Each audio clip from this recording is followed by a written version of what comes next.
I want to welcome all of you progressive, revolutionary activists who have come out here on Central Park West this morning to be part of this march against climate change. I'm so happy to see so many signs that say we not only need to fight against climate change, we need to fight for system change. System change, not climate change. Okay, we're just going to rally, have many speakers while we're waiting, but I think very first today, we want to talk about the war that's bearing down on us. There's no greater source of destruction on the planet today than the Pentagon. The two greatest dangers that humanity faced today and the world faces today are war and climate change. These are the things that can destroy us all, and they are intimately connected. The wars that we have been fighting are oil wars. They're wars for dwindling resources. In the United States, as we dig for shale and tar sands, and we scrape the bottom of the barrel to get whatever is left, we are not making provisions for a future. We are not making provisions for alternative types of energy that will be needed if humanity is to survive. And the reason that we are not doing it is because it's not profitable for the corporations that run this country, that run the world. And they must be the target of our anti-war movement, and they must be the targets of the climate change movement. People are part of the environment. Life is part of the climate on this planet, and those who are killing people and destroying life by dropping bombs on Gaza, or murdering children in Ferguson, Missouri, or Brooklyn, New York, like Nicholas Hayward Jr. and Kamani Gray, or the Bronx like Ramali Graham. That's right, that's right. Or dropping bombs on Donetsk and the cities of eastern Ukraine for the first time in World War II since World War II, or trying to overthrow the government of Syria. They are attacking the environment because imperialism is the #1 enemy of the environment. That's right. The #1 cause of climate change. When we say imperialism, what we mean is monopoly capitalism. That's right. And every war the United States has fought since its bloody invasion of the Philippines in 1898, and we have so many people from the Philippines here today, to the invasion of Iraq in 2003 and the war against Vietnam that covered the land with Agent Orange chemicals, or the covert wars going on now today in Syria and Ukraine, or the arming of Israel to murder the people of Palestine. That is all done on behalf of monopoly capitalism to make them richer. The sterling record of Cuba on so-called environmental questions and the tremendous and successful efforts of the revolutionary Cuban government to implement policies of an environmentally compatible character and essence. Leaders like Fidel Castro for years and decades have highlighted and spoken out forcefully against fracking and the production of biofuels such as ethanol, and the scandalous inaction of the world powers that be on climate change. But I would argue that Cuba's greatest contribution to these causes, and why Washington's Cold War against Cuba does not end, despite its isolation in the world, and the political price and humiliations Washington undergoes in world forums, is because of Cuba's revolutionary internationalist politics on a world scale. That is its voice and role in world politics, focusing on the capitalist and imperialist world order, the system that produces and reproduces the environmental crisis. We are here from the International League of People's Struggles. We are people from the global south, from the poor nations, from the maldeveloped nations, from the nations who are struggling against this climate crisis as a life and death struggle. In Honduras, we had a coup in 2009, and as a result of that, today we have the most violent country in the world. And the U.S. government knows about that because they are financing the violence in Honduras. You probably have heard about the crisis of the migrant children. We call those displaced children because they are the daughters and sons of the violence that the U.S. is perpetrating in our countries. I'm a teacher, and I know exactly what I'm talking about. So I'm here to bear witness to the occupation of the U.S., the militarization of the United States. And that's the only way. If we stop the militarization, if we stop the violence that the U.S. is perpetrating in our countries, that's the only way we're going to stop this climate change, because climate change means destruction of our planet. And we all need to come together. We need to stop the wars. We need to stop the invasion, the militarization. The money needs to go to where the money belongs, to education, to housing, to medicine, to hospitals, not to occupation, not to militarization. So we're here to invite you. We are organizing a caravan, a solidarity caravan to the border, because we want to say to those organizations that are supporting the migrants in there, especially the children, 50,000 children traveling, crossing the desert, crossing the Rio Grande, because they can't take the violence anymore.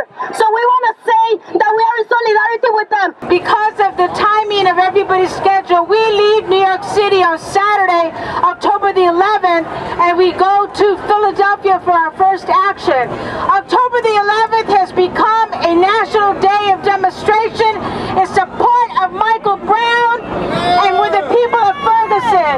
So our caravan is going to have its first stop in Philadelphia, and believe you me that we're going to link the struggle with immigration with the struggle against racism, and all along our caravan we're going to talk about justice for Michael Brown, all victims of police brutality, and justice for the people of Ferguson. And I think we all expected that this march was going to have historical numbers of people who care for the climate. But I think we also know that this march and this movement, the movement for climate change and environmental justice, has been hijacked by corporations and organizations that greenwash this movement and pretend that they care about climate justice and environmental justice, and in fact they are enablers of the complete opposite when they endorse occupation, when they endorse wars, when they endorse colonialism, and especially in Palestine. It has come to our attention that this particular march has been endorsed by Zionist organizations. And this is why it's important for everybody here to understand that it is important for our presence to be here. That some of us may have not wanted to march because of this, but it is important to have kufiyas and Palestinian flags to demonstrate that despite their attempts to greenwash this movement, we will not be silent. I know that this march was put together in preparation for the General Assembly as world leaders file into New York City, and they may actually address climate change and environmental justice, and they may actually listen to the demands of this march. However, how can they even address it when they are complicit, and in fact not only complicit, but they are enablers, and they are effectively encouraging occupation and colonialism in Palestine and in the Middle East and everywhere in the global South. Hands off Syria! Hand off Syria! Hands off Syria! Hand off Syria! Hands off Syria! Mr. Obama and to the Congress and senators, how many times we fund the money to rebels and the money go to the terrorists and ISIL? How many times we give our money tax to give to the terrorists? I'm here today with people from Gaza, with people from Syria, with people from the Ukraine, with people from throughout the Middle East, and we have something in common besides being opposed to capitalism, and that is that we all live a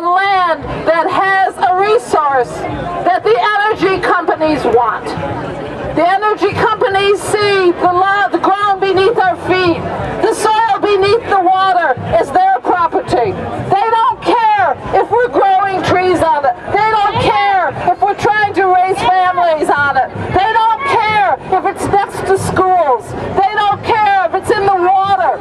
They want that access to the natural gas and oil that lie beneath the world's surface, and they will go to any means to get it.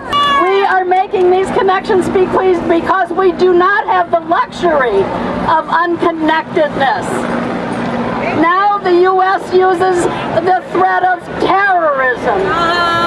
Oh, we have to fight terrorism to fight the resource, in order to fight the resource wars, to terrify the population. Do you know, I read in the paper that a senator is saying that ISIS is coming across the Mexican border to get us. Are you terrified? No, I'm terrified a lot of the time by what the U.S. government is doing. That terrifies me because they are the terrorists. You can't be a sincere and truly radical environmentalist unless you're an anti-imperialist. It's the empire that is driving ecological collapse. Thank you very much for being with us today. And thank you very much for being in this part of the demo, because we have a political agenda. From New Jersey, we bring solidarity with the anti-imperialist contingent. We made our way to be here because our understanding of why the environment is challenged, why the planet is in danger, is because of the corrupt, degenerate system of imperialism. The system of imperialism led by U.S. imperialism. So we have a particular responsibility, we here, in the belly of the beast, to raise our voices high. The U.S. war machine is the greatest perpetrator of the global climate crisis. Am I right or wrong? The U.S. war machine is the greatest destroyer of this earth. Am I right or wrong? We're fighting for Brooklyn over here. We're fighting for Brooklyn. Brooklyn's in the house. Brooklyn's in the house. Don't believe the lies. Luxury development equals displacement. October 7th and 8th, Radio City, all day, both days. The CEOs, the top 5,000 corporations, are going to be meeting at Radio City to have their World Business Forum conference, whatever you call it. These are the people who are there, I should say, are making the decisions on these policies about emissions. These are the people who are paying people $7 an hour at this thing on October 7th and 8th. These are the people who are terrorizing workers. These are the people who are responsible for global emissions policies. They're all going to be there. I could hardly find room to get on the C train this morning. So many people of all generations. Some of them looked like they were coming to their first march with their faces painted, with paint under their eyes, excited, together with their delegations from NYU or from other schools around the country. And I thought to myself, what a wonderful thing, especially for some of these young people who are coming to their first protests. I wish that the theme of the protests was a little sharper. I wish that we didn't have all these damn fences over here. This is to keep people away from the demonstration. Let's be serious about it. This is an attack on your First Amendment rights. It's not about security. It's not about your well-being. It's about keeping people apart from people. But our movement will not grow as long as we tolerate all this. We did not come to be in a concentration camp over here on Central Park West. We came to take over Central Park West.